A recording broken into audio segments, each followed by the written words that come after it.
Mga kaibigan, isang magandang araw sa atin lahat, no. Naka-duty ho tayo ngayon at the same time magsaing ho tayo ng para pang almusal or maglungag tag para pamahaw. So atong gamit is kahoy. So kita mo'y nakahaling, kita mo'y nakaano mga kaibigan, kasi yung kusinira natin, akala natin pumupunta ng lahat kasi yung ano niya, kapatid ay nag-asawa ng taga doon at sa Bisaya pa in the province or sa probinsya is mamalay. I think I don't think so na hindi pala siya sumama. Gaga pala talaga to mga kaibigan. So andito kami, no. Yung sinasaing namin ay yung ano, yung sa kahoy. Pakita ko sa inyo. Umuusok ng umuusok yan. Hindi kami nag-ano ha.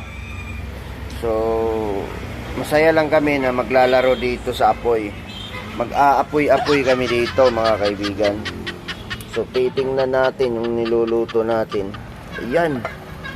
So masarap talaga ito mga kaibigan pag lutong ano, no, lutong apoy.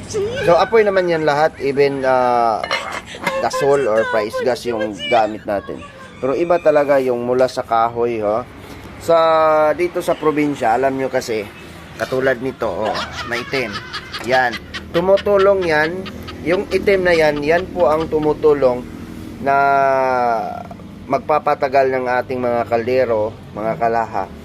Kasi yung takuling na yan, yung sa Bisaya namin, yung takuling, tumutulong yan para magpapakapal ng ating mga kaldero, yung mga kagamitan natin sa kusina.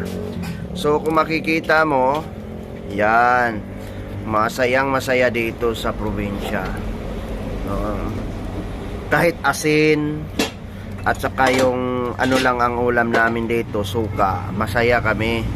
Kung makita ninyo, nakaluto tayo ngayon.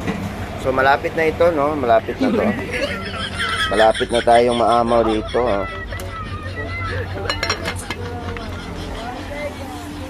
Inaakala ko pumupunta yung gagayan sa laak, hindi pala, panggit.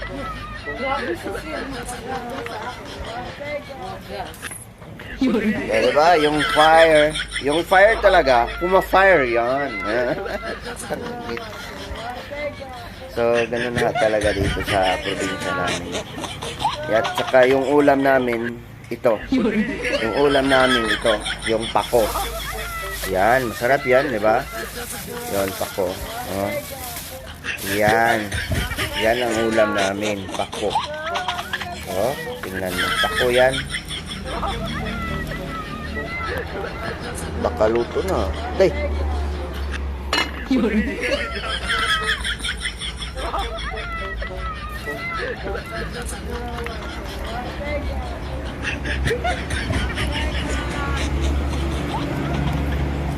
Baka mapagod ba? Mapagod, masubraan sa kalayo. Okay.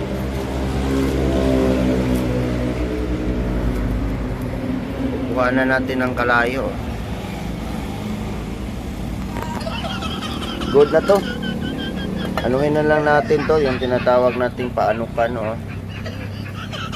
Yan. Lulutong kahoy yan.